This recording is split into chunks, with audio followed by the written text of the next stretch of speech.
और चलिए अब बात करेंगे जोकर की, क्योंकि संजय सर्किल थाना पुलिस भटिंडा जेल में बंद हार्डकोर अपराधी राजेंद्र उर्फ जोकर को प्रोडक्शन वारंट पर गिरफ्तार करके जयपुर लाई है। राजेंद्र उर्फ जोकर सिद्धू मूसेवाला हत्याकांड में भी शामिल रहा है, जिस पर लॉरेंस बिश्नोई गैंग के लिए जेल से रंगदारी मांगने और मैडम माया के जरिए टारगेट तलाशने के गंभीर आरोप हैं। रिपोर्ट देखिए।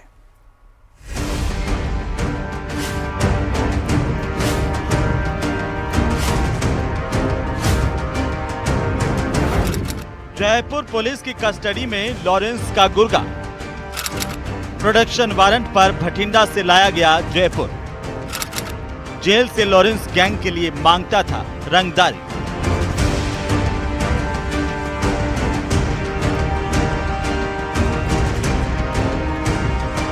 जयपुर में दो व्यापारियों के धमकाने के मामले में पुलिस का एक्शन जारी है। इसी कड़ी में जयपुर पुलिस पंजाब की भटिंडा जेल में बंद राजेंद्र उर्फ जोकर को प्रोडक्शन वारंट पर जयपुर लेकर आई। बताया जा रहा है कि राजेंद्र उर्फ जोकर हरियाणा के उकलाना हिसार स्थित मुगलपुरा गांव का रहने वाला है। जोकर सिद्धू मूसेवाला हत्याकांड में भी शामिल रहा है और इस पर 21 से ज्यादा आपराधिक मामले दर्ज हैं। जानकारी की माने तो वो पहले भी भीलवाड़ा जिले में 20 पिस्टल और 37 मैगजीन के साथ हथियारों की तस्करी केस में पकड़ा जा चुका है। हमारे यहाँ जब हमने हथियार पकड़े थे और जब हमने इनसे सबसे पहला इनका गुर्गा पकड़ा था, तो काफ़ी संजय सर्कल पुलिस ने इस पे काफ़ी मेहनत करते हुए कड़ी से कड़ी जोड़ते हुए अभी हम भटिंडा से जो मुलजिम लेकर आए हैं, जिनके बारे में आप बात कर रहे हैं, वहाँ तक पहुँचे हैं। इस तरह से हमारे क्षेत्र के जो भी अपराध इन पूरी गैंग के द्वारा किए गए हैं, उस पर हम वर्कआउट कर रहे हैं। राजेंद्र उर्फ जोकर गैंगस्टर लॉरेंस के सबसे खास गुर्गों में शामिल है। हरियाणा, पंजाब और राजस्थान में उस पर कई संगीन मामले दर्ज हैं, जिसमें 3 हत्या के केस भी शामिल हैं। हरियाणा में उसके खिलाफ 7 और पंजाब में 13 मुकदमे दर्ज हैं। पुलिस की माने तो भटिंडा जेल में रहते हुए जोकर गैंग के लिए रंगदारी वसूल कर रहा था।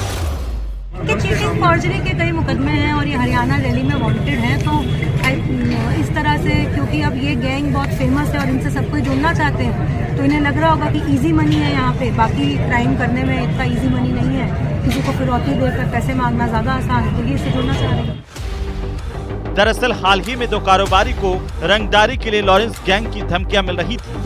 कारोबारी की हत्या की साजिश भी रची जा चुकी थी, लेकिन उससे पहले ही पुलिस ने बदमाशों का प्लान फेल करते हुए मैडम माया समेत 8 बदमाशों को धर दबोचा, जिनसे पूछताछ में सामने आया कि फायरिंग का ऑर्डर भटिंडा जेल में बंद राजेंद्र उर्फ जोकर से मिलना था।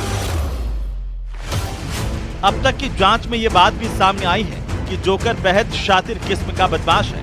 अपने टारगेट को सेट करने से पहले वो उसे अपनी ही गैंग के दूसरे गुर्गों से वेरीफाई करता था कि कारोबारी रंगदारी देने की हैसियत रखता भी है या नहीं। जब दूसरी टीम वेरीफाई कर देती है, तभी राजेंद्र उर्फ जोकर उस कारोबारी को गैंगस्टर रोहित गोदारा और अन्य बदमाशों से फोन करवाकर धमकियां दिलाता था। पुलिस पड़ताल में यह भी सामने आया कि लॉरेंस गैंग के कारोबारियों के नंबर पुलिस की गिरफ्त में आए योगेश सैनी और मोहम्मद अकील ने दिए। इसके बाद गैंग के दीपक सेन ने मैडम माया को कारोबारियों के नंबर दिए और यही नंबर मैडम माया के जरिए भटिंडा जेल में बंद लॉरेंस के खास गुर्गे राजेंद्र उर्फ जोकर तक पहुंचाए गए, जिसके बाद धमकियों का सिलसिला शुरू हुआ। क्राइम में का क्या मोटिव होता है? पैसा कमाने का मोटिव होता है। उनका मोटिव है कि वो क्राइम करके इजी मनी कमाएं। ये जो गुर्गे हैं, ये सारे जोकर के लिए काम करते हैं और उनके द्वारा आदेश होने से ये एमपी से जाके हथियार लाते हैं। जयपुर के व्यापारियों को रंगदारी के लिए लॉरेंस की गैंग द्वारा धमकी भरे फोन कॉल के बाद जयपुर पुलिस और ज्यादा मुस्तैद हो गई है। पुलिस की साइबर सेल इन नंबरों और बदमाशों के सोशल मीडिया ग्रुप पर निगरानी कर रही है। इसी वजह से लॉरेंस बिश्नोई के जोकर समेत 8 बदमाश पहले ही पकड़े गए। जयपुर से न्यूज़ 18 राजस्थान के लिए विष्णु शर्मा की रिपोर्ट।